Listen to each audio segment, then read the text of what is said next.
I agree that the villain is not that menacing.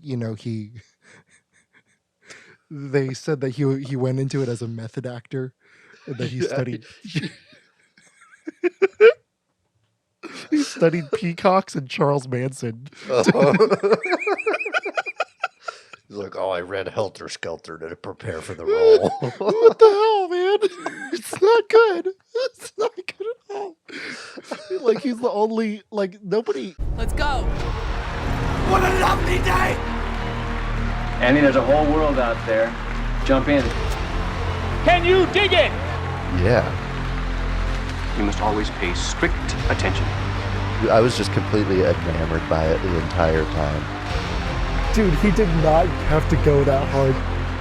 I know, man. Isn't it wild? The Jared cast. So it begins. Ooh, hello. It's the Jared cast once again. We're back. Back from the dead. We've revived the podcast. Yes. I'm Jared. I'm one of your Jareds for the evening with me, as per usual. Brown Jared. How you doing, Brown Jared? I'm doing good. I'm pretty brown today. Good. I'd hate to catch you on an off-white day. I rewatched Titan today. I watched. I hate you. I watched Muppets Haunted Mansion last night. So overall, a pretty good spooky season this year. Living the dream. Nice. Hell yeah. I've watched nothing because all of the movies I watch are for this podcast now. Yep. We got to cram a bunch for next week though. It's going to be crazy. I know. I think I've got it to where I have 3 that I should watch. 2 that I have to watch, 3 that I should watch. So I'm at a manageable level at least. Okay, yeah. I just need to do I think The Exorcist and Saw, and that's it. Okay, I see you. Yeah. But we're not here for that shit. We're Nope. here. We're talking female-directed horror. Yeah. Something that's not seen enough. You got your classics and near classics like Girl Walks Home Alone at Night, Babadook, Raw. We're not gonna be talking about any of that shit. We got 2 lukewarm movies for you guys today. Slumber Party Massacre and Near Dark. I believe yeah. both 80s, right? Am I crazy? Yeah. Both 80s. Both solo debuts actually too. Yeah, look at us sticking to themes that we didn't even place on ourselves. Yeah, we wanted to go a little left to center, so I think we accomplished that for sure. Yeah. And last week were 2 very mainstream picks, so I think we're good. Yeah. Exactly. We gotta balance it out. But before we jump into that, what do we got? What else do we got today? Today we got a really nice and wholesome top 5 to balance out the titties of Slumber Party Massacre and the gore of Near Dark and the sadism. Today we got our top 5 children's Halloween movies. So a lot of these movies are movies that I watched growing up, but I still carry a lot of affection for them. They're very spooky in their vibe. And very just overall fun. So do you want to start or do you want me to start? I could go for it. Why not? Fuck it. Do it. I'm gonna kick things off with I don't know. They won't be mad that I included this, but they might be mad that I included it instead of another movie because there's a weird cult for the other movie. But we'll get into that. I don't want to spoil that it's not on my list quite yet. I am talking about a film by Rob Minkoff, and it's not Stuart Little 2. It's The Haunted Mansion, Eddie Murphy, and the gang. This movie was just fun as a kid growing up. It came out in 2003, and I was the ripe old age of 6. And so I was just vibing with Haunted Mansion, and I had a lot of good memories. I can't tell you a single scene of this movie, but I just remember loving it a lot, and so I'm including it here. Hell yeah. Hell yeah. Also, one My of the number better rides at Disneyland, honestly. Underrated ride. Yeah, the only time I've been on it was during the winter season, so it was like Christmas and Halloween mixed. Oh, It was super nice. Yeah. interesting. Yeah, yeah. My number 5 is also actually I don't think it's Disney. Never mind. But it's a very unique kids movie. I think it's got a really funny mystery at the center of it. It's got a lot of slapstick. It's got a lot of just random British humor in it. But it's Wallace and Gromit: The Curse of the Were-Rabbit. Oh, fuck yeah. I really really dig this movie. I still remember the mystery of the Were-Rabbit because I just thought it was so ridiculous as a little kid. Um, but you got a lot of great Wallace and Gromit humor as well. The dog being smarter than the detective is such a great trope that they continue on throughout that franchise.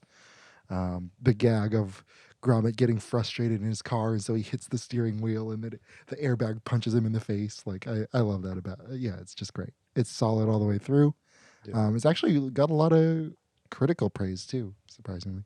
Yeah. I don't know if Wallace and Gromit have ever missed. I think I've enjoyed everything that I've seen. Yeah, it's great. Hell yeah. Coming in at number 4, we've got one that I actually recently rewatched, which was probably why I picked this as our top 5, honestly, because it was fresh in my mind, full of giggles, full of gags, full of insufferable little boys, which all great movies are. Of course, I'm talking the spooktacular Halloween Town. That little gem, starring a Debbie Reynolds, which is fucking tight. I think this movie gets summed up best by when you Google the movie Halloween Town. Under the people also ask, the first result is Halloween Town a good movie? And I think that's kind of that just sums up everything I like about Halloween Town, because it's not, Yeah. but it sure is fun. Yeah. Hell yeah, hell yeah. I need to. That's another one I need to rewatch because it's been so long since I've seen Halloween Town. It's a bit of a bop. Is it on Disney Plus? Yeah, Okay. that's where I watched it. Sick. Okay, cool. My number 4. I watched it like 3 times the year it came out, and the first 2 were not voluntary, but because I was watching with a group of people, and but I ended up loving it so much the second time that I just watched it on my own again the third time. It's Hotel Transylvania. I think it's one of the more underrated Adam Sandler movies, if you can call it an Adam Sandler movie. But he does the Dracula voice so well. The story is basically Meet the Parents and Meet the Fockers, just with your classic Halloween monsters. You got the Mummy, the Frankenstein, the Blob, and Dracula, and the werewolf. And they all kind of are just like dads. Like they're dads in a hotel, and they have to, and they just get into dad shenanigans, and it's great. It's directed but it's directed by animation legend Gendy Tartakovsky, who we've talked about on this podcast. And so the visual gags are actually really really well constructed, and really really funny. And yeah, I love it a lot. Hell yeah. I'm also dipping my toes into animation for my number 3 pick. This one, I did not appreciate it when it came out. And I think it like kind of scared me. I'm not gonna lie. Like something about this movie was real creepy and unsettling to me. Yeah. But now I think it's a classic, and I think it's one of my favorite stop motion movies of all time. And I'm Ooh. talking Coraline. Coraline go Ooh. hard, dude. Yeah, dude. Other Mother is one of the best horror villains of all time. It's so good. Right? Yeah. Everything about this movie just hits the spot. It's by the same company, Leica Studios, who did Kubo and the Two Strings, which was a fucking sleeper hit that did not get enough credit. No, it did not. And I feel like they both have the same charm to it. But Coraline did it first, and it's real nostalgic for that reason. And I love this movie. Yeah. Definitely a great pick. Definitely a great pick. It's been a few years, but I read the book over and over and over again after the movie came out. It's so good. All the Neil Gaiman like kids books are great. Yeah, for real. Did you ever read the Graveyard book? Nope. You would love it because it's literally just the Jungle Book, but in a graveyard with ghosts. That's fucking tight. I'm on board. Yeah, it's great. And Bagheera as a vampire. My number 3 is kind of, sort of not for kids. Maybe I watched it as a kid a lot. I deleted another one that's definitely not for kids, even though I watched it as a kid. But this one I think is fits really well with the Christmas vibe. It fits really well with the Halloween vibe. And it's creepy, but it's also weird and wonderful and so sweet and romantic. One of the most romantic movies I've ever seen. I'm talking Edward Scissorhands. Still to this day, my favorite Johnny Depp performance. Back in the good old days when he tried. And him poking the waterbed is just burned into my brain forever. It's so good. It's so good. And when he shaves off the ice to make the ice sculptures, and it makes snow for her, and she's never seen snow before, and she's dancing. And cute. Makes me cry. I love it. I love Edward Scissorhands. It's a great movie. Yeah, absolutely. My number 2, we're keeping with the animated theme, and we're also keeping with another theme. This movie's also directed by Henry Selick, director of Coraline. Of course, I'm talking Nightmare Before Christmas. Ooh, he had to put the cliche one on here. Of course I did, dude. The music goes hard, the story goes hard, the animation's fucking gorgeous. All the voice performances are perfect.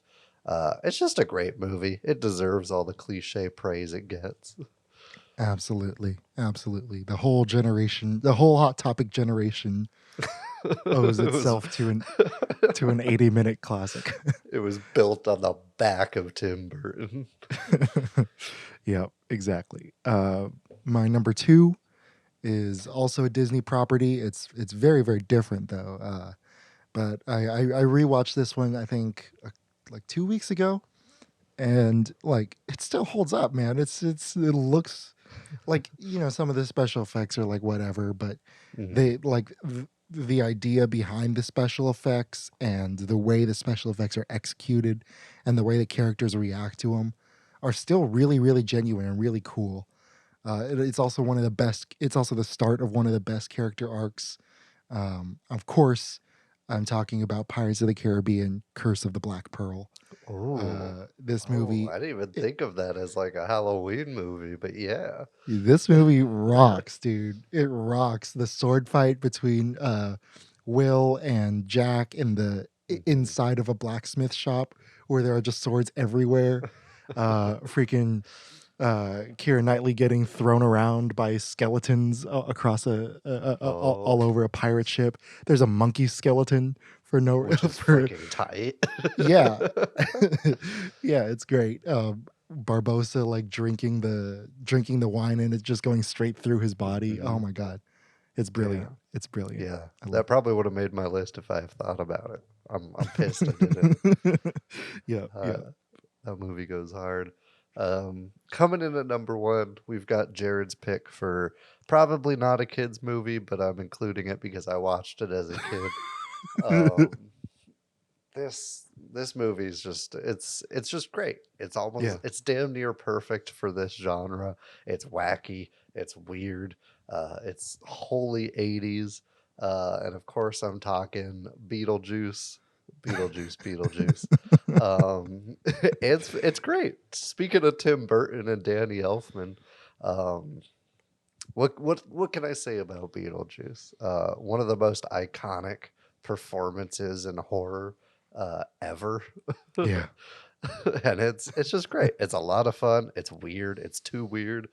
Probably not for kids, but fuck it, it's here anyway.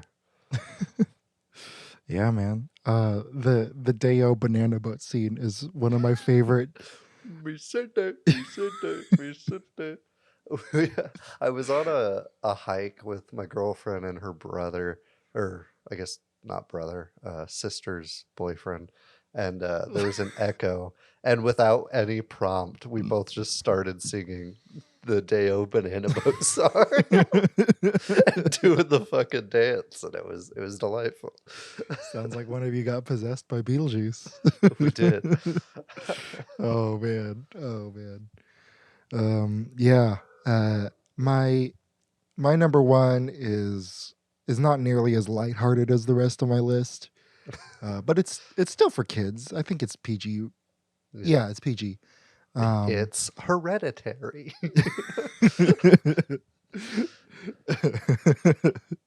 It's Audition. No, it's Harry Potter and the Prisoner of Azkaban. By far the best of the Harry Potter series.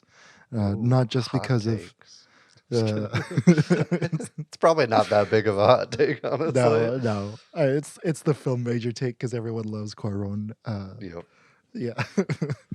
But yeah, I love it a lot. The twist ending is fantastic. The tree payoff is great. The subtle teasing of who's who and which monster is which person, and it's classic werewolf fiction. It somehow fits into the entire Harry Potter narrative and really raises the stakes, the emotional stakes at least. You get a bunch of great cinematography. Especially those, there's still moments where I'm like, how did he do that? Where the camera flies through the window pane and down a staircase. Oh my god, it's great. I love it. And yeah, of course it's on my list. Yeah, it's a great fucking movie. I can't blame you at all. And I can't wait for all the hate mail of me putting Haunted Mansion over Hocus Pocus. I'll say Hocus Pocus, not a good movie. Ooh, hot take. It kind of sucks, and I don't like it. But I like the witches enough that it's fun, but it's not. But I don't know anybody who thinks it's good. Oh, I know people. People will be angry. Yep. All right. Want to get into kids' movies?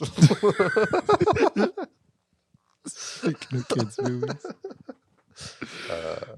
Yeah. Hide your kids. We're talking Slumber Party Massacre. But before we do, surprise! I know you didn't expect this, but it's time for Jared reads poorly written reviews of movies that we're watching because it's funny and it makes him laugh and stuff. Cool.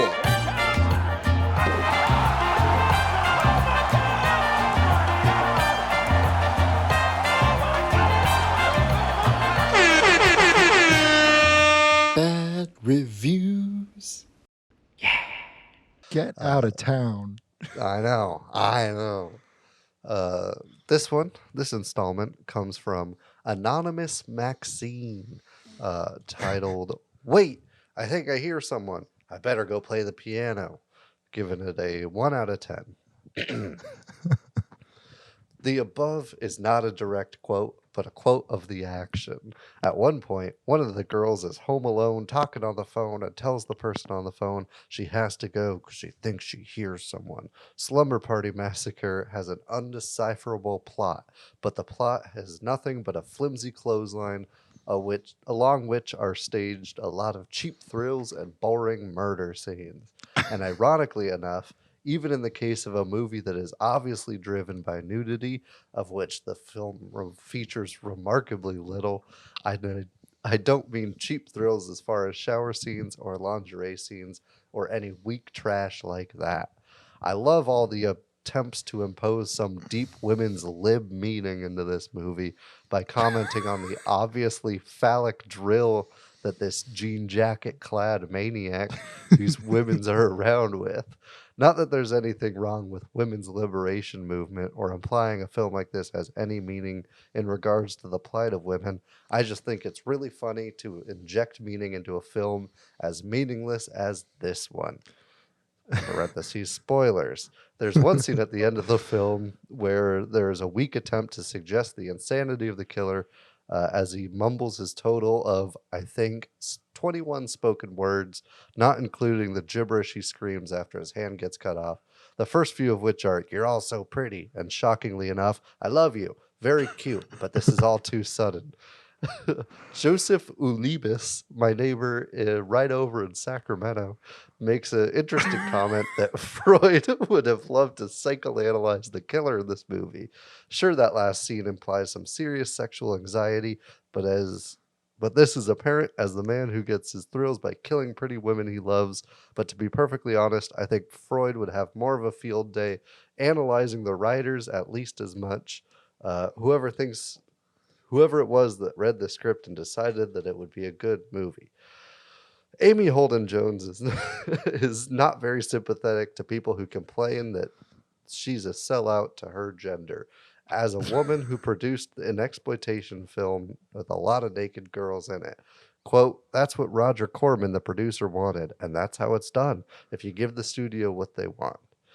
Nobody complains that Scorsese, Jonathan Demme, and Ron Howard made exploitation pictures, but when a woman tries, she's called a hypocrite and a turncoat. That's BS. End of review. I don't even know where to start. It's a bit of a novel, but it kind of touches on the two reasons why I picked this film, honestly. For sure, for sure. Wait, so they understand the movie then? They understand why the movie exists. They get everything about it, and then it's just a troll review, maybe. I don't know. Maybe, I don't know. I guess he maybe. It said Maxine, so I'm kind of assuming. They really, really nailed it. Nailed what people like about this movie, and then shit all over it. Yeah. Yeah. I have mixed feelings on this. Oh, sorry, what were you saying? I was just gonna ask how you felt, but yeah. I have mixed feelings on this. On one hand, I think it's like half dumb exploitation and half feminist liberation film, and it's a weird in between that doesn't quite commit to either. No. Which is why I wanted to pick it. I kind of wanted to be like, hey, is this a feminist film or is it like kind of sexist and exploitive? But we'll get into that. Overall, I think it's kind of a dumb, fun 80s slasher film. I think it knows what it is and it doesn't try to be anymore. And I think that that's good because it would be terrible if it took itself too seriously. Right. But at the end of the day, the killer isn't all that menacing. A lot of the kills are kind of boring, or there's good reveals. Like one that jumps to mind is the pizza boy with his eyes drilled out. Like there's good little like reveals like that, but the killer themselves doesn't really do anything new, creative, or interesting or menacing whatsoever. But I think underneath lies kind of a dumb, fun slasher that I would just drink some beers and watch with the boys. And so I'm giving it a 6 out of 10. Yeah, I'm leaning.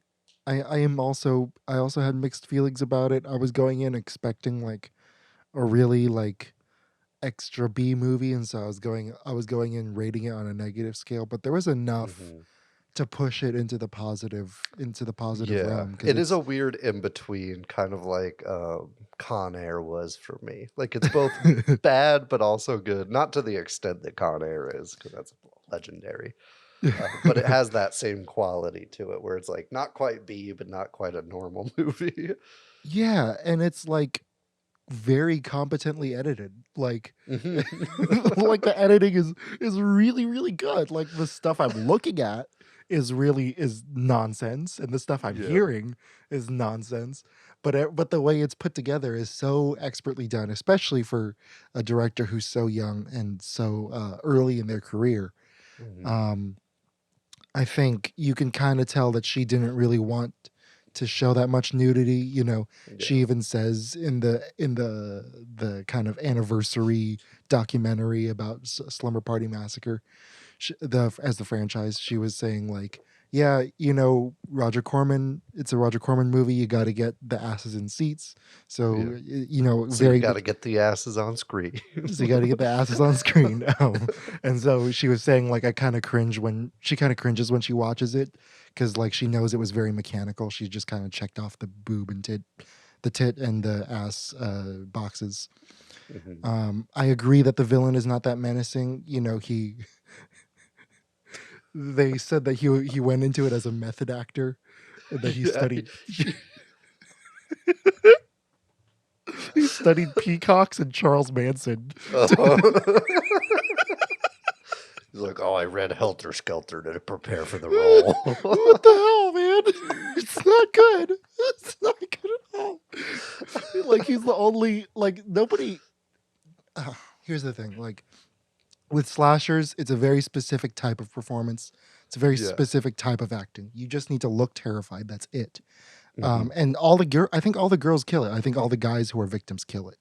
Yeah. The killer, not so much. I He think just tries too hard. When I said that, like, it knows what kind of movie it is, he doesn't. He thinks he's no. in, like, Halloween. I know. Yeah, and the idea of a killer using a drill is It's I new. don't know if you It's something we haven't really seen. well, there's a movie called The Driller Killer that came out in Oh, '79 by I haven't Abel. seen it. Yeah, it's I think it's Abel Ferrara's first movie. Mm. The bad lieutenant guy.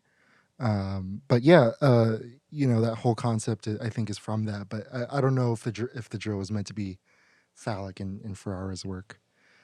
Here, it's a very obvious metaphor for a penis, like our wonderful Maxine said. Yeah.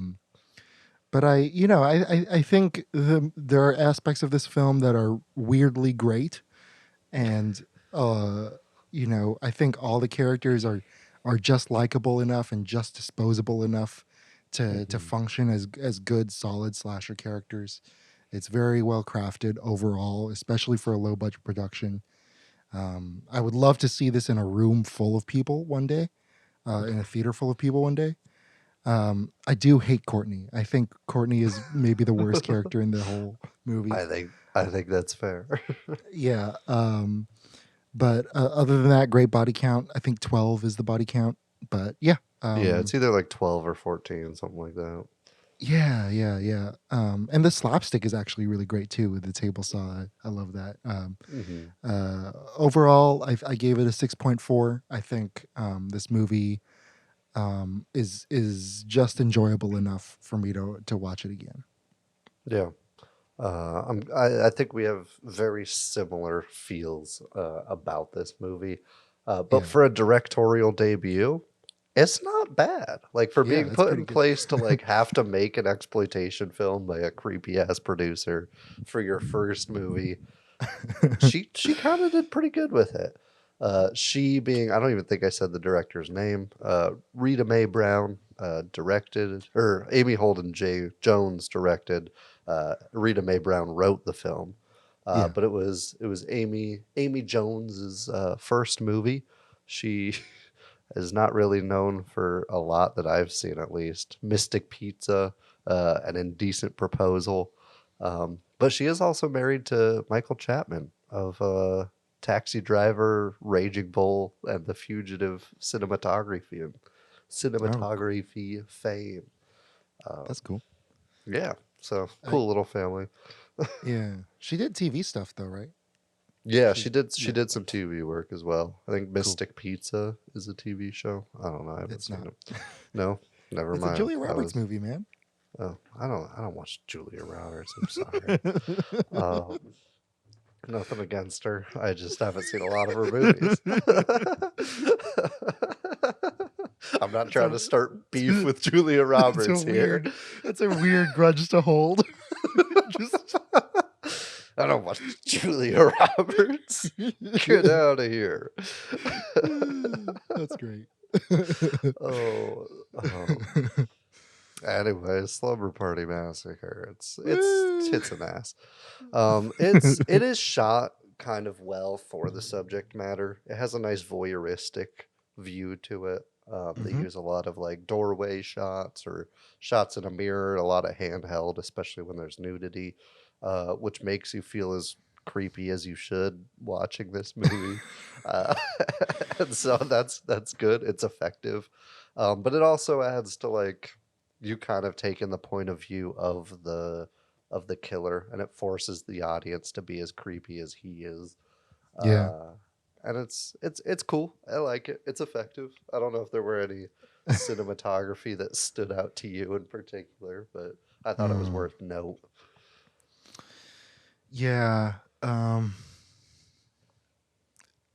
It was fine. I think in the interiors in the school were really good. That's where I kind of see it smooth. And like I kind of like this smooth tracking shot of him walking through the locker room. I thought that was a good one. I also really like the when the camera's in like a corner of the room and you get to see like kind of the slapstick play out like with the fridge. I thought that was great. And a really good cinematographic moment because you get just enough light on the body in the fridge and just enough light on the outside. It's great. Yeah. Yeah. And they actually shoved the actress in the fridge for that scene. They just made her go in the fridge, which is hilarious. That's great. Yeah, like for what it is, the actress has actually put in like some fucking work. Like future Scream Queen Brink Stevens, who plays, I think her name's Valerie. Am I crazy? Am I No, the woman right? the woman who plays Valerie didn't. Yeah. She died. Yeah, it was Robin Still who played Valerie. She plays Linda. But I guess she spent like 45 minutes screaming in a parking lot to get her like death scene right. She just spent that with the sound guy just screaming her head off into a microphone. That's amazing. Yeah. Oh my god. She credited that as like perfecting her art of like screaming throughout her career. She's like, that's where I learned how to scream right. Oh my gosh. That's Which great. is great. We love people who are just dedicated to their craft, even if their craft is screaming. Yeah. Yeah, and like you kind of said, the characters are just barely likable enough to be good for a slasher. But nobody really stands out, so we don't need to go character by character like we do sometimes. No. I'm with you though. Courtney sucks. Weirdly horny for like a 10-year-old, and it's uncomfortable to watch. Yep. And that's all we need to say on that. She kind of but looks like discount Jamie Curtis. She does. You get discount Jamie Curtis and discount Mary Elizabeth Winstead with her sister. Interesting. Oh. Yeah. Anyways, the meat of why I picked this, kind of hinted at by our girl or guy Maxine up here. Is it feminist genre satire or a sexist B movie? Place your bets now. I think it's kind of in a in-between stage. It is written by a famous feminist writer, Rita Mae Brown, known for her novel Ruby Fruit Jungle, which actually is like on the dresser of one of the characters' bedrooms at one point. So it has feminist roots. But if you read the early script compared to the finished product, a lot of those tones were cut out. So where do you kind of stand on this debate? What the fuck is this movie? Oh man. I think it's a comedy, and it should be laughed at and laughed with. Hmm. I think e- I don't think it's feminist, and I don't think they're No. trying to be. Um, but you know, it is kind of it is. Yeah, I just get like barely any like sesame seeds on a bowl of on a beef broccoli bowl. Like, Yeah. you don't really taste them, but they're there. You can But kind they of see look them. nice. Yeah, and like it's yeah. I think when you go into a Corman movie, you shouldn't expect a feminist movie either. Like, Hmm. his productions were very, they helped, Roger Corman helped a lot of filmmakers back in the day, and he's one of the most influential figures in Hollywood history. And he deserves all the credit that he gets. But um, you know, he did the numbers that he did because there were boobs in his movies, because there were Yeah. butts in his movies, and because there was gore. And I think you're right. Like, it is kind of a failure at both, um but not a total failure, like, Hmm. because the director, because Jones as a director is still able to really handle the comedic moments really well. The You get kind of an interesting portraits of masculinity, right? Like, the two kind of beta males being thrown into a position that female characters are normally thrown into. Hmm. Um, the idea of the only real, like, alpha being the killer, and all the boyfriends kind of dying. Yeah, I don't know. I don't think Yeah. it's very feminist, and I don't think, but it's good enough that it's not like a straight up B movie. Yeah. Yeah. Yeah, I'm in full agreement. Like it has the setup to be with the obviously phallic weapon, the boys who creep on him eventually dying, although it's not like directly as a result or anything. Yeah. Um, you get some like hints and notations. I like the sesame seed analogy, but you don't have much to sink your teeth into on it. And so I think they could have committed to that direction and made a good movie out of it. Like you could remake this movie today and have a good feminist undertaking. Even have them like turn the tides and kill the killer, and really just like fuck him up. But Yeah. um, I don't think you could remake it the way it is today because it would get fucking annihilated by everything. Yeah, no. There is a remake that came out this year, though, with the Sci-Fi Mm. Channel. I Oh, just really? I haven't seen it, but Yeah. maybe they did what you said. I don't know. I think I actually saw that because I was curious to see what Brink Stevens was up to. And this chick is in 31 movies that are unreleased right now. Either like being written and she was announced as a cast member or like finished but unreleased. She's in 31 movies coming out in like the next year. Good for her, man. Good for Yeah, her. she's still working hard. And I think Yeah. that new one was one of them. Do you think it's because, like, there's a lot of new love for this movie? Because I only heard hype about it Maybe. recently. Yeah, it could be that. Um, I don't know, but none of them are like super popular movies. Like none of them were movies that was like, oh, I've heard of that. And so it's also maybe she's just looking for work. Yeah, yeah, I agree. Yeah. Um, Um, and then there was also another reason I wanted to talk about this, kind of tied into that with like the phallic symbol weapon. Uh, it's pretty obvious in this one, at least. He's only killing weapon or women. He's obsessed with them sexually. There's a lot of tension going on. I think it's pretty clear that the drill is his penis. But I Yeah. don't know if you wanted to comment on that I mean, it's kind of a thing in slashers altogether. Every single slasher movie, basically, that I can think of has some almost phallic symbol, whether intentional or not, as the weapon. Thoughts on its execution, though? Pun Yeah. intended. I mean, even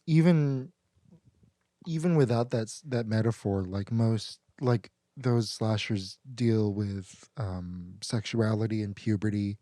Hmm. That's kind of the heart of the genre, right? Don't have sex or you die. And Yeah, I don't know. I don't really. Uh, I love the way the drill is used in the sound effects. I love the way it's used in the special effects. Hmm. I don't think it's a very clever metaphor at all. I It's also but not a good weapon. I feel like it's so easy to not get hit by a drill.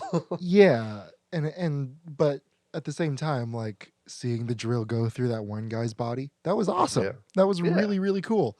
Or And even through like the door in the school is like pretty yeah, tight. yeah, man. Using it to slit someone's throat, like just swinging it a really high. Yeah, yeah, it's great. I thought I really, really rolled my eyes when she cut the drill bit in half with a machete. I Yeah. not a fan of that at all. Um, uh, and I watched the thing later with the guy talk with the guy who played the killer talking about it, and he was like, "Yeah, I really felt like a part of me was gone." And I'm like, "Dude, shut up, Get man! out of here. Shut up!" You're you're not like Mike Myers or anything. This guy really thought he was. Yeah, yeah. I don't know. He really is the Daniel Day-Lewis of the slasher genre. Maybe. Yeah, don't method act if you're in a slasher, man. Come on. Yeah. Yep. Yeah, there is a lot of tackiness and a lot to laugh at, like you said. This movie is very much intended to be laughed at times.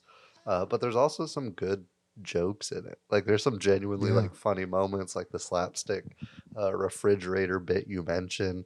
At one point, oh, what's her name? Our main protagonist lady. How am I always terrible with character fucking names? Is it Trish or Um, Valerie? I think it's Valerie. I want to say Valerie. The final Um, girl? yeah, where she Yeah. says, and I quote, as the famous Jim Jones once said, "Shut up and drink your Kool-Aid." Just very dark and very hilarious. And I texted you at like 2 in the morning. I was like, this bitch added sugar to her Kool-Aid before giving it to her younger sister. This is so stupid. Like a maniac. So much sugar. And it's a lot too. She pours a decent amount, stops, and then pours more because it wasn't enough. Yeah, I love it. It was so good. Yeah. Yeah, so there's funny moments like the Jim Jones line, immediately preceded by just absurd, weird B movie type shit. Yeah. And it makes for a charming movie. It's not one that I'm like gonna look back on and be like, one of the 80s classics. But it's not one that I'm gonna like regret watching at the end of the day. No. The joke that I almost stood up and clapped at like 2:30 in the morning was when she started eating pizza off the dead guy. Yeah. That was great. It's It fantastic. was so good. Oh my god. She was like, "But I'm hungry." Yeah. I think, correct me if I'm wrong, but I think somebody asks if the body is cold and then if the pizza's cold too. Yeah. Yeah. Yeah. Yeah. It's great. It's got like cool moments like that. I like it. But that's pretty much all I got for Slumber Party Massacre. It's not a very It's not a very deep movie. I'm not going to try to push a woman's lib agenda. Yeah. Favorite kill? um, ooh, I think the best kill is Linda in the school and the lead up to it. I think Yeah. that's the best slasher moments come out of that. Even the killer like finding her by the blood seeping under the door is So cool good. and clever and badass. I think that's the best kill. I think the funniest and the funniest one that I remember was the pizza boy with his eyes drilled out, who was just perfectly standing up straight until they opened the door. So good. Yeah. I love those two. I also wrote down that the I don't remember any of the guys' names, but the guy that was literally just outside Valerie's house when he was Mm, knocking on the door and then he gets stabbed and then dragged yeah, into the dark. I thought that was awesome. Like yeah, that was a pretty good kill too. and I love when slashers do that where they have someone like almost make it to safety. Like they're Hmm. just barely there and then they immediately get dragged away from the scene. Like that's one of my favorite parts of the film Scream. It's one of my favorite parts of just any slasher movie. Yeah. I love that trope because it really gets me like going and gets my heart pumping. Mhm. Even if I Yeah. know it's not a good movie, I'm still invested. Yeah, it's crazy. The killer doesn't enter the house until like over an hour into this movie. For Yeah. like a movie about the killer tormenting a slumber party, he kind of just chills outside and picks off any creeps who are nearby. Yeah, and I love when he finally does enter the house and they have that Scooby Doo moment where they're turning slowly and they see him. Yeah, It's great. It's great. yeah. Uh, Oh, favorite scenes favorite after scenes. favorite kill. Yeah, I love when he's counting the bodies in the car and then he miscounts. It's like shit. Yeah. It's such a human moment for such a Yup. wacky character.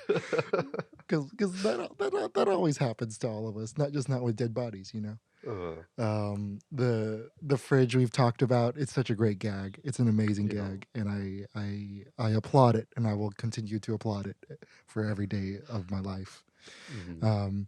But I also love the table saw gag where you think like, oh yeah, this is cool. It's gonna be a saw fight versus a drill, and then she doesn't realize it's plugged in, so she falls down, and then she goes, shit. It's great. Yup.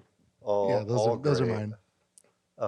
One that I forgot to mention in the kills, which would be pretty up there, is when Diane is making out with her boyfriend in the car, and she like goes to like shut her friends up, and he comes back, and she like leans in for a kiss, and his head just rolls off the back of his body. Amazing. Yeah, I Amazing. thought that was pretty good. Another good gag for sure. I had that. I had the pizza. I had the refrigerator, and then the opening. Not I guess not opening kill. It's the second kill I think, but the high school one I mentioned, which I think is like the actual best horror in this movie, is when he's Yeah. hunting her in the halls of the high school. Um, Also good callback to the shower scene that was pretty closely before it. Um, I think those are all great. There's a lot of good moments in this weird exploitation film that we found ourselves. Yeah, man. I want to show this to like women and see what they think. Like Yeah. I Kerner picked this for our women in horror class, which is why it was an interesting and a very Kerner move to do. is that the guy with the Japanese fetish? Yeah, he's got a lot Okay. of. He was the guy who showed us Antichrist with no warning. Okay, good. He wrote a book called Post 9/11 Torture Porn. Oh my god, of course he did. Yeah. Yeah. All right. Well, Shout out, good job. shout Good out job, Kerner. Kerner. We should try to get him on the podcast. We should. He might be we're- down. He'd be down for a torture porn episode for sure. We should get him to review some hentai. No, no, I'm just kidding. Our I'm just top 5 is top 5 hentai. kidding. No. Yeah. Shall we move on to Katherine We Bigelow's shall. solo We debut? shall. If you want to watch Slumber Party Massacre, Amazon Prime for free, Tubi, Pluto TV. It's pretty accessible, so if you if you feel inclined, go for it. But to answer your question, yes, I am ready. But you know who else is ready? T-Man 17057 in this installment of Jared Reed's poorly written reviews that are also way too long. This one's crazy long too, of movies that we're watching because it's funny and it makes them laugh and stuff. Cool.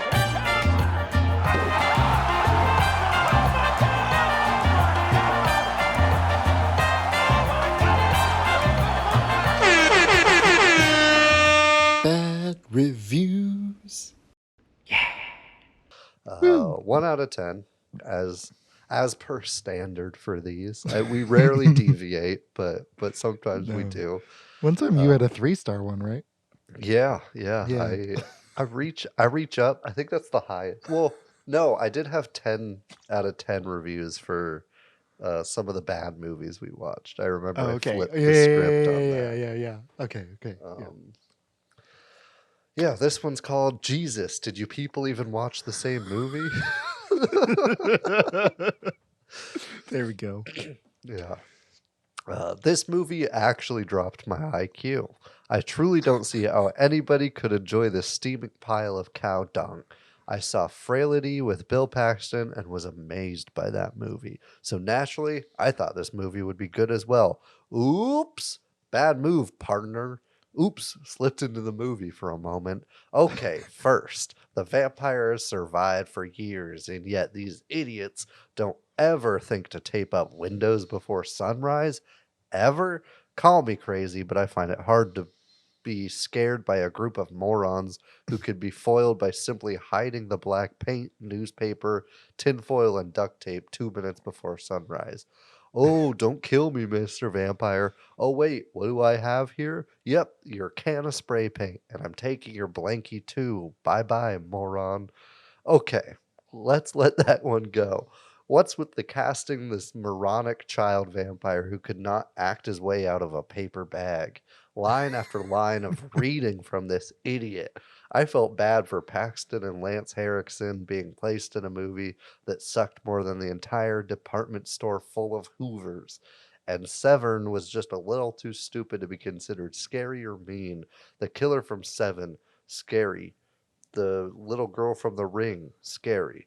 The spirit that takes over Reagan's body in The Exorcist, scary. Severin the vampire who would fail his GED in one day and twice on Sunday, not scary. My advice, don't go anywhere near this DVD if you value a coherent story with even mildly intellectual characters. He also misspelled intellectual. Of course he did. Of course he did. And like a real intellectual, he missed the entire point of the movie. Yeah, man. What a bummer. Yeah, I feel like any review that starts with this movie actually dropped my IQ, I'm gonna at least read. Someone's Yeah. real heated who doesn't need to be. I know, and it's such a fun movie. I'm bummed that he had a bad time, or it or she. I don't know. Well, I think But their yeah. name's T-Man. Yeah, T-Man. T-Man. So I feel like safe Yeah. bet on this one. Safe bet. Well- Safe bet. They could be trans. Could be. Yeah, this is an interesting movie, Near Dark. Once again, blending with the Western genre on the Jared cast. As we like to do. I didn't even know because I had never seen this movie before. I've been kind of a lifelong fan of Katherine Bigelow. I remember watching K-19 The Widowmaker when I was way too young. Which have you seen that movie? No. It's like Harrison Ford and Liam Neeson are these like Russian commanders on a submarine, and they have to fix a nuclear reactor, and so they know they're sending in their men to die, but they have to do it to get them to save the submarine as a whole. But you have like Oh, I didn't damn. know that people about radiation poisoning at like 4 years Yeah. old. So I'm watching this. No, it came out when I was 6. So I was watching this when I was 6 years old, and I was like, oh my god, this is gnarly. That's Um, funny. I laughed because there's a clickhole article posted today that was the 5 least scary things known as the Widowmaker in their respective towns. And I could read you the list if you want because it's kind of Do it. funny. It's a Yeah. tangent, but number 1, an office stapler, Woodland Park, Colorado. Number 2, a Redbox kiosk, Rocky Hills, Connecticut. Number 3, an old tire in the woods, Kirkwood, Missouri. Number 4, a blood-crusted chainsaw, Paulsbo, Washington. And number 5, Jacob Tremblay, Conyers, Georgia. What? How was he a Widowmaker? I don't know, but it made me laugh a lot. That's your widest curveball that you've thrown. That's great. But yeah, okay. Near Dark came out in 1987. It's technically the second directorial feature by Katherine Bigelow, but it's her first one as a solo director. I'll get into more of her background later. But I like this movie. I don't like all of it. I think probably the weakest part of the film is the love story, because they're maybe the weakest performers in the film. You know, Bold I of you like to it. not say the ending is the weakest part of the movie. Well, the ending's interesting. The ending's Yeah, then we'll yeah, get to it. yeah. But Adrian Pasdar, played by Caleb, who plays Caleb Colton. I like him as an actor in the movies and TV that he's in when he's older. Same with Jenny Wright. I don't have anything against them. They're just not very strong in this movie. And when you have a romance that's the anchor point of the film, like you really gotta you know you gotta nail that romance. You gotta give them chemistry. And even if they're not great performers, you got to give them a reason to be in love other than just kind of falling in love at first sight. I think maybe 4 to 5 more pages for those romantic leads would be great, and would be a great way to elevate the film. I think overall, as a vampire movie, I actually really like this movie a lot. I think it's very very unique. I think the way they kind of they make the night look very seductive and very fun, and they kind of nail that same tone from the Lost Boys and Fright Night, where being a vampire is kind of cool, and I think that's especially nailed in the characters of Bill Paxton and Lance Henriksen, who play Severin and Jesse. I think they're absolute badasses. I knew this was a vampire movie. I didn't know this was a sexy cowboy vampire movie. Otherwise, I would have watched it way sooner. You would have watched it right out the womb. Yeah, exactly.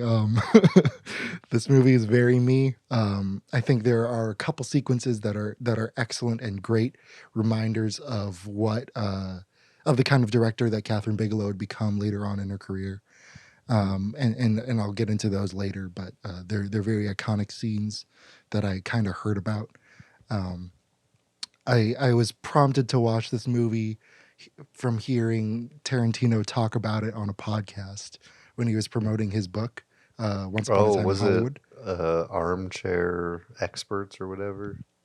Was it And that he might have said it there, podcast? but I listened to him on JRE, and Okay. he talked. Then they were talking about Near Dark, and they were like, "Oh yeah, the bar scene made the entire movie worth it." And I was like, "Okay, cool, I'm gonna watch this movie." And so, yeah, this movie's definitely not perfect, but there's enough there's just enough to carry it over into a positive review for me. So I gave it a nearly identical score of 6.5. Okay. Yeah. Yeah, I have very lukewarm feelings about this movie as well. I think there's a lot of cool ideas in this movie, but I don't know how well most of them are executed. Like the idea of having the vampires just be like loser drifters who just go town to town murdering and doing crime is sweet. It's awesome. It's nice to not see some like rich stuck up white dude who seduces everybody into like no, fuck that. Give me some degenerates like these guys. I thought Yeah. that part was great. I do not buy into the romantic partnership at all whatsoever. Like you, I think both those characters were the weakest part, especially the lead male. I'm not on board with him in this movie at all. Um, I didn't feel conflicted when he's like even picking between the vampires and his family. Like there's no real conflict there whatsoever. Like it's not. I just don't buy into him as a character or his relationships really at any point in the movie. But I thought Bill Paxton and the gang were great. I thought they were nice, weird outcasts who found each other in this weird outcast crime filled life that was cool. It was fun to be along with them. May don't give a shit about her. Like she was just kind of boring. She didn't really do much. The Yeah. dancing scene to try to trick him into killing the dude in the bar was like her only shining moment for me. She got some real tacky things too. Like her first line ever is like the dude mentions he's like, "Oh, do you want to grab a bite or something?" And she's like, "Bite?" And I'm like, "What?" That's how you're introducing her? Yeah. And so there's a lot of points in the movie that made me feel like that. I'm like, just like, okay, pick a direction if you want to go that Con Air almost B movie direction, or if you want to go this like love story that I'm supposed to believe. Um, just pick one. Yeah. But that said, there are a lot of great scenes and great moments out of it. You mentioned the bar scene. I thought that was fantastic. I loved it through and through. Yeah. And there's a lot of good ideas, like I mentioned, a lot of good things that they set up, but they don't quite execute to the level I wanted. So I'm perfectly split on this movie. I gave it a 5 out of 10. I'm Oh, dead wow. down the middle on it. That's interesting. Yeah. It is weird, right? Because it's like all the stuff that we love or that I love about Katherine Bigelow's movies, like it's just barely entering here, like the way she kind of like not deconstructs, but she like explores the various sides of masculinity. She loves to explore the vulnerable side and the hard exterior and really make them bump heads. And I see that here as well, but it's just not as well developed here, I think. And Yeah. I think, but it is so impressive that for a first solo feature, it's all in there, and that genre mashup works so well. I think, a little bit about Katherine Bigelow, like what's her name, Amy something Jones. Holden Jones. Amy Holden Jones. She was mentored by a really famous filmmaker from the 70s. Milos Forman taught her class in Columbia Pictures. Imagine being tutored by the director of One Flew Over the Cuckoo's Nest. It's crazy. That's awesome. Yeah, and I think already at this point she was dating James Cameron because she got half the cast of Aliens Yeah. just there. She got They even have like the movie on like the poster board in the theater in the background too. Oh, really? I didn't even notice. That's great. That's great. Adam Greenberg, the director of photography for Terminator, is her DP here. And this was according to her the last one that he lit himself, and the last one that he operated. That he operated camera on by himself. And I agree that the tension between the choice of the two families, I agree that it's not very hard to figure out where he's going to go. Yeah. But I do like the tension between the members of the vampire family. I think that's really where the heart of the movie is, and it's where the all the best scenes are, because you have this group of people who, like you said, are loser degenerates. But the reason they've been able to stay alive so long is because they function as a family and because they work as a family, Mhm. and there's an inherent need in every single one of these characters that the family unit needs to be maintained. And then Yeah. this fucking cowboy piece of shit comes in and implodes the whole thing. And I love that about the story. And I think that's absolutely beautiful and kind of a weird, especially in the 80s, like a weird affirmation of of the American family unit, like Yeah. saying like, yeah, um, we need to stick together and all that stuff. Mhm. I've I always said that Bill Paxton is the Vin Diesel of vampirism. Man, he's so good in this movie. He's like on another level entirely. Yeah. It's finger looking good. Yup. Like, where else in what other vampire movie are you going to get that level of charisma? Nowhere. Nowhere. No, not at all. And it's like, I like, yeah, the strengths in this movie all come with that vampire family.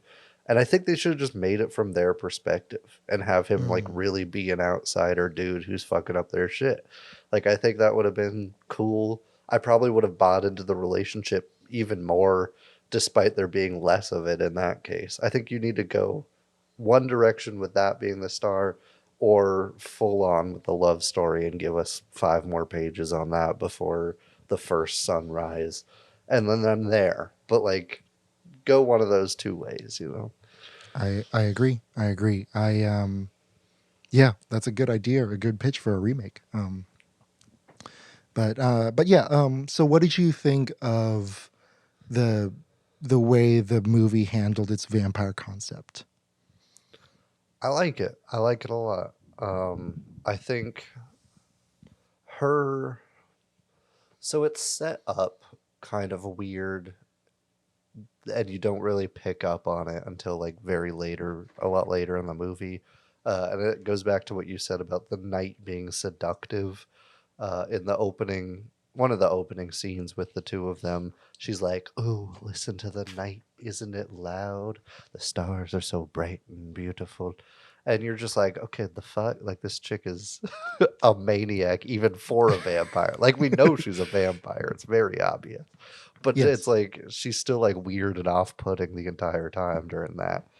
And so, but the thing that they set up through that is that the night is seductive and it's time for like this feeding ground for this family that they like need to earn the right to survive through. And I think that's super cool. And I think it pairs with the loser degenerate vampires perfectly. Even the transformation scenes I really like. I like that it's quick. You rarely see that in vampire movies, I feel like. Yeah. It's always like a week-long process, but this motherfucker was turned instantly, and it ups the stakes a lot that he's like, okay, you're here within an hour. You need to drink some blood or you're going to fucking die. Yeah. And it makes that like more intense. They handled like the sunlight being their really only danger. There's no wooden stakes or anything in this movie. But they handle the sunlight as like an antagonist real well. The shootout scene where the beams of sunlight are hitting them is super creative and badass, and it pays that off super well. But then they go and make them fucking explode when they're in the sun too long, and I'm like, that doesn't check out at all. And so like, still, even then, when they do something right, they like kind of make it weirdly off-putting. Okay. Yeah, I feel it. I agree that especially about that shootout. That was really, really creative. Mhm. I also like that they totally reject the kind of gothic idea of a vampire. I feel like, there's still a lot of ways you can explore that side of vampire mythology, but you're never going to beat the original Bram Stoker story. So why even try? Just do your own thing. And so Yeah. I like that about it. Mhm. And Did same thing you? with like Kronos that we watched. Like it's a completely different take on vampirism, which is cool. Like give me Yeah, more of that, you know. I agree. I agree. What do you think about curing the vampire condition? I hated how they did it. Oh, I'm gonna really? be Okay. honest. It didn't really Yeah. make sense to me. I don't know why it would work because you would still have the vampire blood in you. I think it would have been cool if it delayed the effects and they like returned after a bit. That's what I thought they were setting up and what I wanted. Like I thought he was gonna get the transfusion, be like, I'm cured. Let me go right off into the sun, and then like while he's out there, he starts turning back while the vampire like retakes over him, and then he fucking dies out there. I was like, that's a dope ending right there. Like I Yeah. thought it was gonna be that, but the transfusion curing vampirism just didn't make sense to me, and it felt lame. And then like him doing it to her, I was like, I still don't buy into this relationship, so like I don't get this huge risk and why it's worth it. And so it kind of left a bad taste in my mouth. Yeah. I don't mind. I don't mind curing him. I mind curing her because she's still responsible for a lot of murders and stuff. Yeah. And the idea of using transfusions to reverse effects, that's actually in the original Bram Stoker story. They Okay. do. I don't know if have you read it. No, Okay, sorry. I'm going to give away like that's fine. one of the victims, but there's a victim. Her name is Lucy of Dracula, and Van Helsing Oh, not says Lucy. Van Helsing says we need to get all this blood out of her because her body's craving blood, and so they give her a transfusion. But the reason it starts to work for a while, but then it doesn't work because they didn't know the science at the time, but they knew that you still had to be compatible with someone Hmm. to give them a good transfusion. So she ended Yeah. up dying from the transfusion itself, and Okay. See, that that's was tight. even more devastating. Yeah. And so and they still had to cut her head off and give her a necklace of garlic and shit. It's a gnarly book. Mhm. Highly recommend it.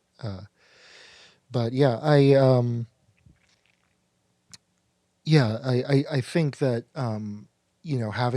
having her kind of just be let off the hook because the main character likes her, I Yeah. don't really like that at all. After one fucking kiss while she's No, like trying to yeah, escape and he's like kind of date rapey with her.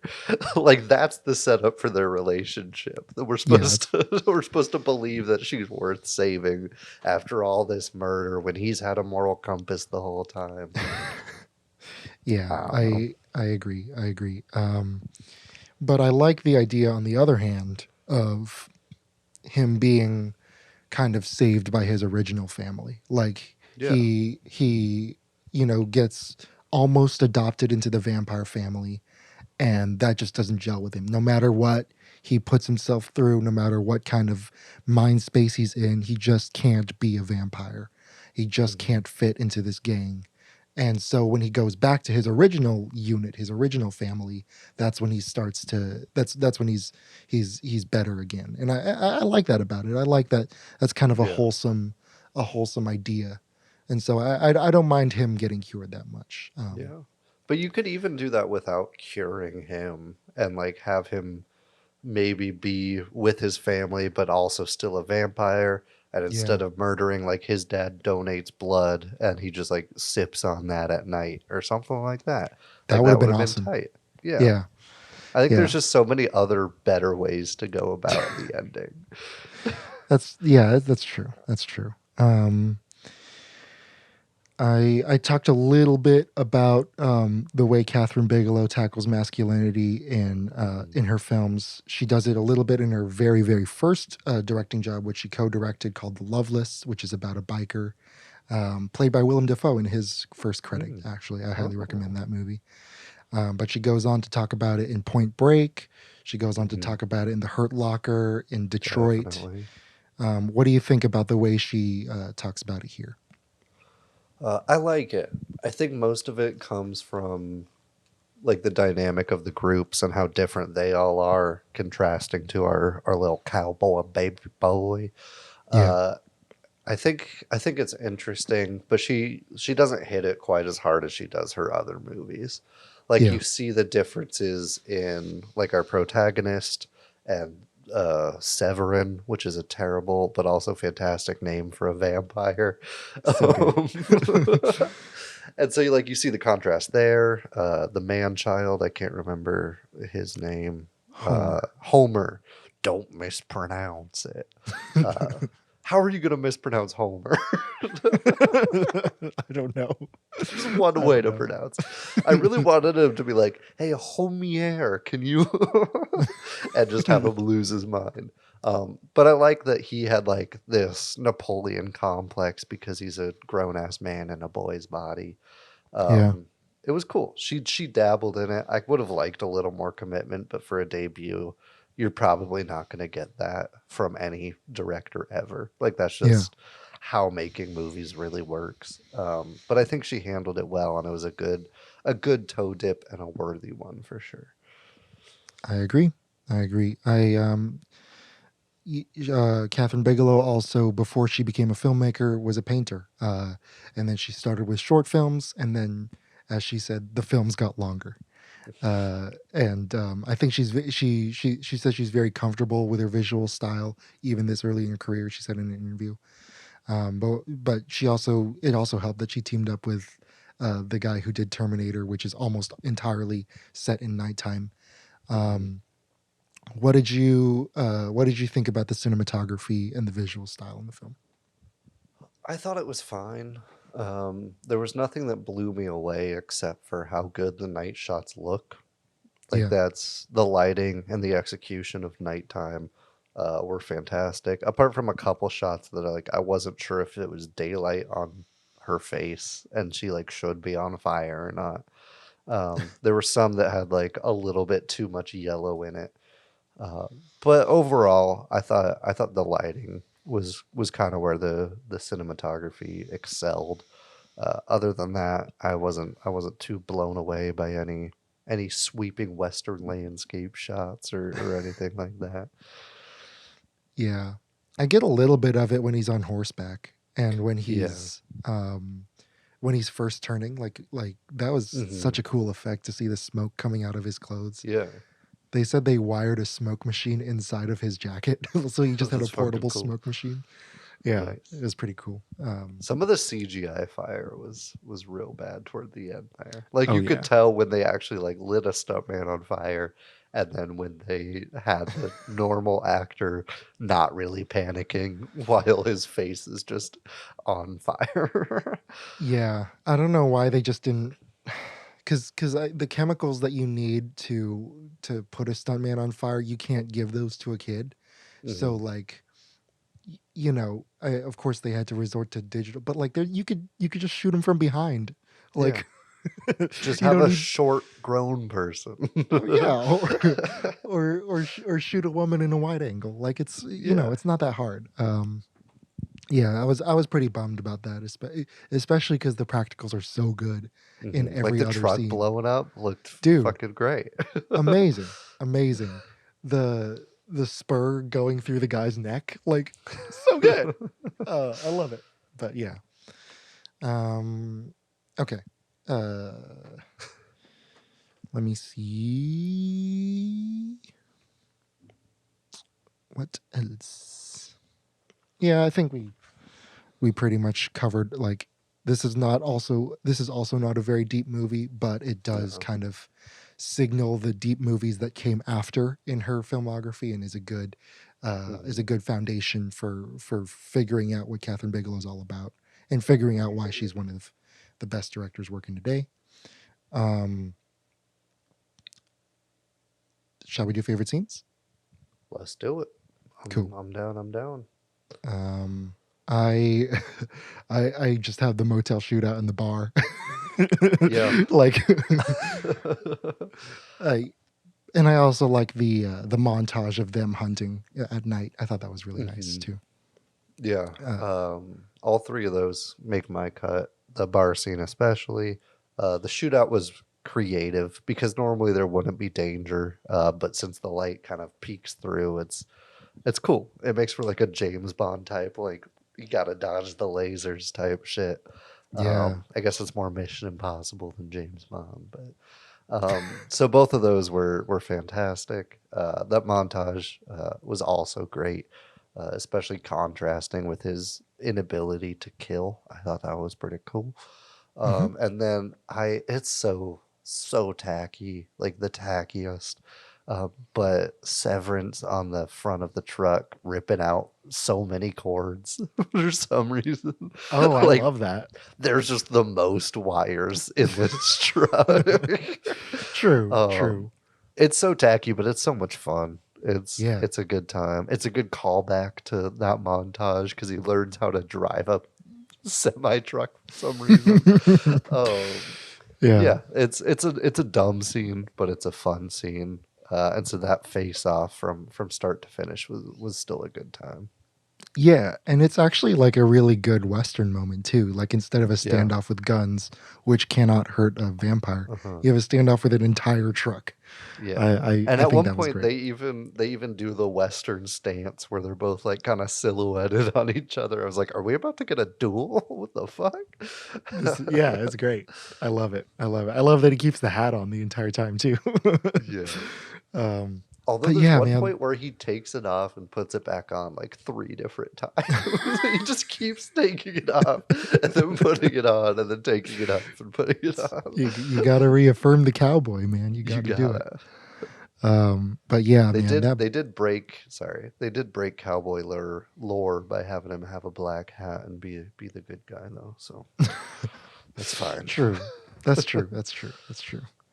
But yeah, man, the bar was like the thing that kept it out of the 5 range for me. Like I had a lot of trouble scoring this movie, but Uh-huh.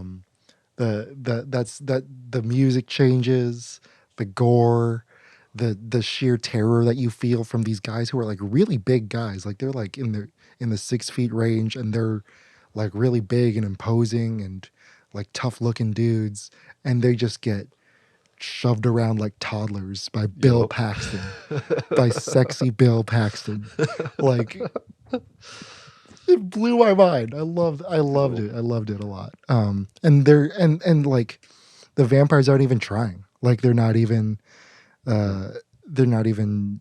putting any effort into it. They're just kind of playing with their food basically. Yeah. And I love that about this concept in Near Dark. That they're just, you know, yes, they're sadistic and they're not, and they don't care about people, but they got to eat. Like they we see what happens when they don't eat, and so you know that all of this is kind of necessary for them, and you might as well just have fun. I love the bar massacre a lot, and I'm gonna probably just watch that sequence over and over again. It might be the only sequence worth rewatching over and over again. Yeah. But yeah, that was Near Dark. That was Slumber Party Massacre. Shout out Bill Paxton. Yeah. Anything else you got for our people? Not really. Cool. I guess you could watch Near Dark on Amazon Prime. Supposedly, it was having a lot of issues when I tried watching it, but Yeah, you got to add a channel called Movie Yeah. Sphere, but most subscribers aren't subscribed to Movie Sphere, so you can have a 7-day free trial pretty much, and it's pretty easy to get. yeah. Besides that, that's it. Should we? I guess we could reveal what we're doing next week. Now yeah. it is the next episode. Yeah, dude. I'm really excited. So for our Halloween special, Jared and I took our 32 favorite Halloween movies, and we're gonna figure out which one is the best of those 32. And we're doing a bracket. It's gonna be fun. It's gonna be tight. Maybe you'll see special guests. I don't know. Probably. Who will at least try to force people on? Yeah. We'll see. But yeah. What are you thinking going in? Like a prediction wise, Not necessarily predictions, but like I think it's I don't going to know, be just your fucking thoughts. real hard. I think we're going to struggle from the first matchup. Well, maybe not the first matchup, because if we do Yeah. it by seeds, the first one's kind of easy. But besides that, every single one of these matchups are going to be incredibly difficult and kill me inside. And I think we'll both kind of be heated about ones we want to get in, but also not be mad at all if the other one wins. And so it's going to be a weird mindset the entire time. Yeah, I don't know how we're gonna do it. I do like the idea of randomizing it. I know we talked about it a little bit last week, but we can talk about that later. I'm down either way. But sure. stay tuned for that. It's going to be a real fun episode. I like when we mix shit up. Renato and I were talking about the band draft we had on Listen to This. And this is kind of like that. It's like one of those just different, weird kind of... why can't I remember the term? The Fly, isolated episode of a TV show. Why can't I remember? Oh, bottle episode? Yeah, it's like a bottle episode of the Jared cast. Weird thing to blank on. I was thinking bullet episode. I was like, it's not. No, that's not a thing at all. Yeah. I need a nap. So stay tuned. It's going to be fun. Hell yeah. You can follow us for more Jared Cast related news on Instagram, on Facebook, on Twitter, on YouTube. Fantastic. And stay tuned. We're excited for it. We hope you are too. And we love you. Bye bye. Bye bye.